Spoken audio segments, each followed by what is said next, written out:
Today we will continue our chapter Atoms and Molecules. This is the fourth video and the last video of this chapter.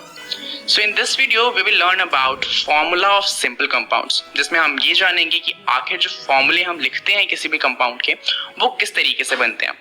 And after that we learn about mole concept, जो कि इस chapter का सबसे important topic है, जिससे mostly numericals आते हैं. तो चलिए स्टार्ट करते हैं फॉर्मूला किस तरीके से बनते हैं उसको समझते हुए. और इसे समझने के लिए हम एक रिएक्शन देखेंगे क्लोरीन एंड कैल्शियम के बीच में. अब क्लोरीन का क्या है कि उसका जो आउटर मोस्ट शेल है उसमें सिर्फ 7 इलेक्ट्रॉन्स है और उससे एक इलेक्ट्रॉन एक्स्ट्रा चाहिए जिससे उसका ऑक्टेट कंप्लीट हो जाए और वो स्टेबल हो सके. बट यहाँ पे उसे जो चीज चाहिए वो है इलेक्ट्रॉन, और इलेक्ट्रॉन नेगेटिवली चार्ज होता है. एंड दैट्स वाई, क्योंकि इसके पास एक एक्स्ट्रा नेगेटिव चार्ज आ रहा है, इसका जो ओवरऑल चार्ज होगा वो -1 से इंक्रीज हो जाएगा. तो हम इसे कहेंगे -1 चार्ज. नाउ जब भी कोई एटम इलेक्ट्रॉन को गेन करता है या फिर लूज करता है तो वो आयन फॉर्म करता है. अगर वो इलेक्ट्रॉन को गेन करता है तो वो एनायन फॉर्म करता है, बिकॉज उसके ऊपर नेगेटिव चार्ज आ जाता है.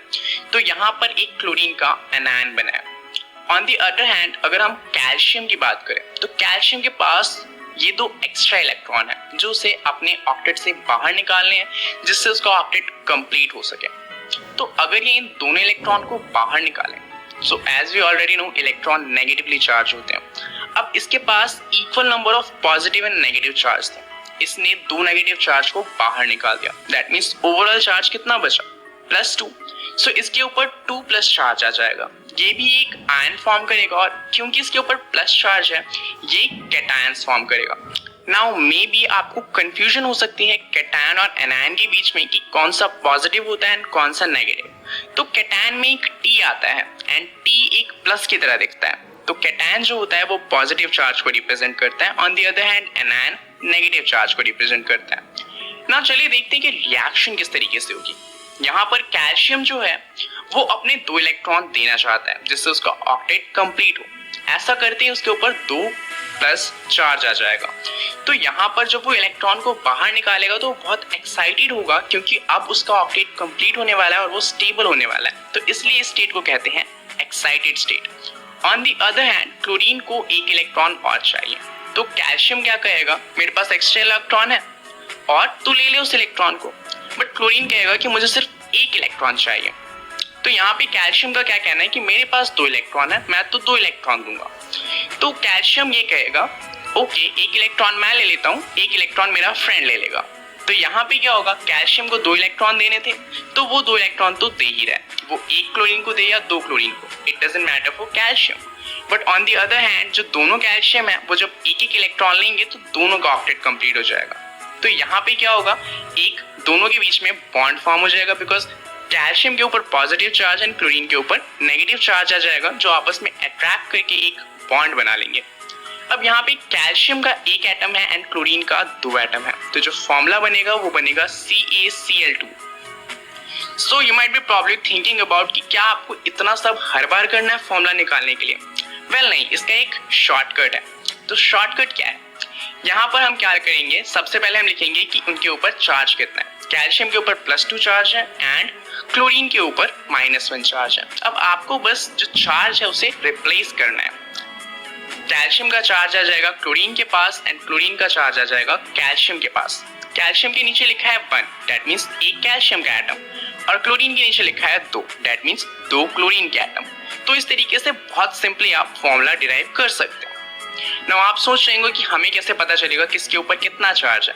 तो अपनी बुक खोलिए और वहां पे आपको टेबल मिल जाएगा जहां पर सारे एलिमेंट्स एंड कंपाउंड्स के टोटल चार्ज लिखे हुए हैं. तो उसकी हेल्प से आप बड़ी इजीली फॉर्मूला बना सकते हैं. चलिए एक और एग्जांपल लेते हैं.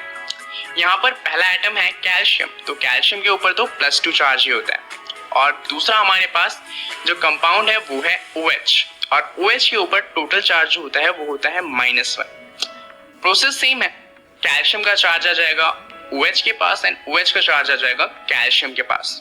क्योंकि कैल्शियम यहाँ पे 1 है तो हम लिखेंगे एक कैल्शियम, बट यहाँ पे OH के साथ 2 है.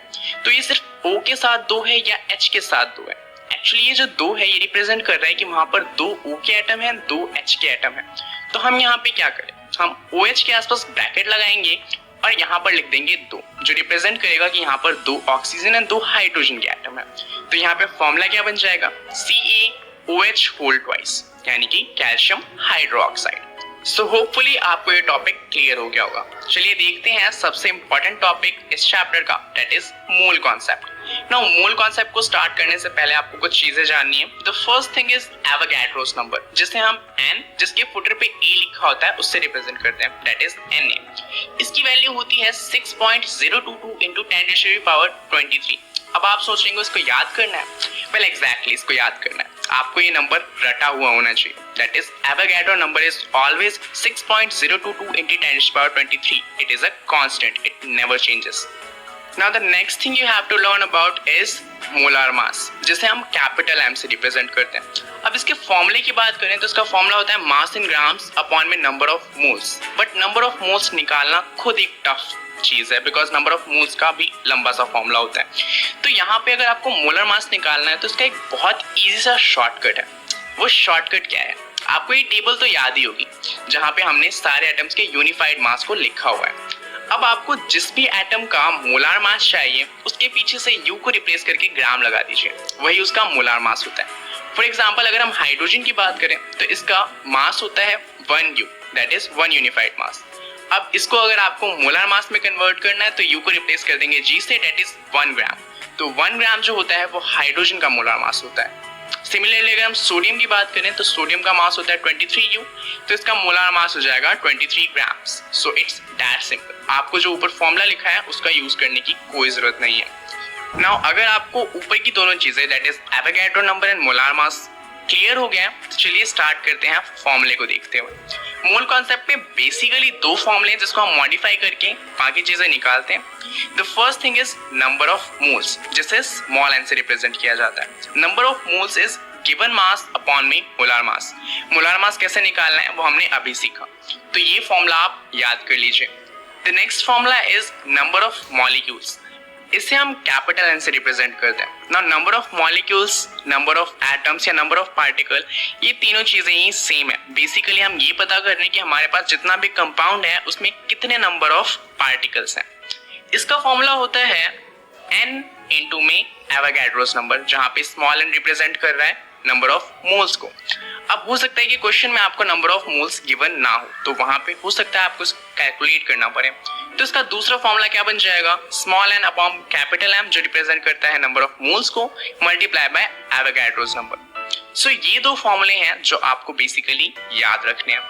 अब ये अगर आपको क्लियर है तो चलिए एक क्वेश्चन देखते हैं। So first question is calculate number of moles in 4.6 gram of sodium. Now यहाँ पे हमें बताया गया है कि 4.6 ग्राम ऑफ सोडियम है और हमें कैलकुलेट करना है number of moles. Number of moles का फॉर्मूला क्या था, गिवन मास अपॉन में molar mass. Now given mass is 4.6 gram, but molar mass क्या होगा। सो मोलार मास कैसे कैलकुलेट करते हैं, चलिए टेबल को देखते हैं। सो टेबल के अकॉर्डिंग सोडियम का यूनिफाइड मास होता है 23U। अब इसे मोलार मास में कन्वर्ट करने के लिए हमें U को कन्वर्ट करना है ग्राम से। So we will just convert that and हमारा मोलार मास हो जाएगा 23 ग्राम्स। अब फॉर्मूले में आप सिर्फ वैल्यू पुट करिए और आपको आंसर मिल जाएगा, that is 4.6 gram upon 23 grams.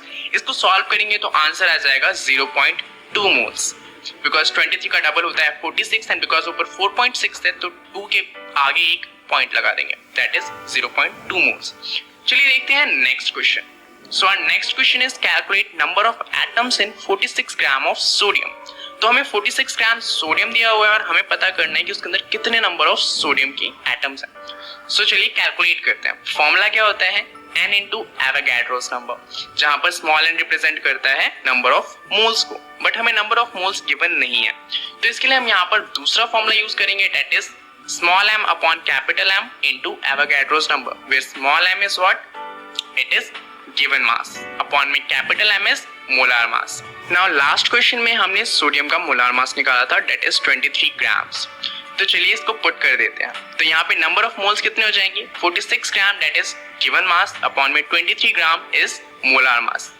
अब इस नंबर ऑफ मोल्स को अगर कन्वर्ट करना हो नंबर ऑफ एटम्स में तो इसको एवोगैड्रो नंबर से मल्टीप्लाई करते हैं। तो कैपिटल N की क्या वैल्यू हो जाएगी, 46 ग्राम upon 23 gram into Avogadro's number.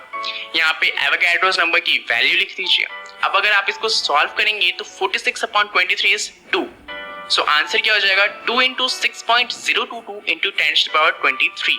इसको हम फर्दर सॉल्व करें तो हमारा आंसर आ जाएगा 12.044 इंटू 10⁻23. ना इसे आप और स्टैंडर्ड वे में लिख सकते हैं, दैट इज 1.2044 इंटू 10⁻24. बट अगर आप आंसर यहीं पे छोड़ते हैं तो भी आपको पूरे नंबर मिल जाएंगे. सो इस वीडियो में हमने क्या क्या सीखा? The first thing we learn about is formula of simple compounds and after that we learn about mole concept. That's it for this video. Thank you.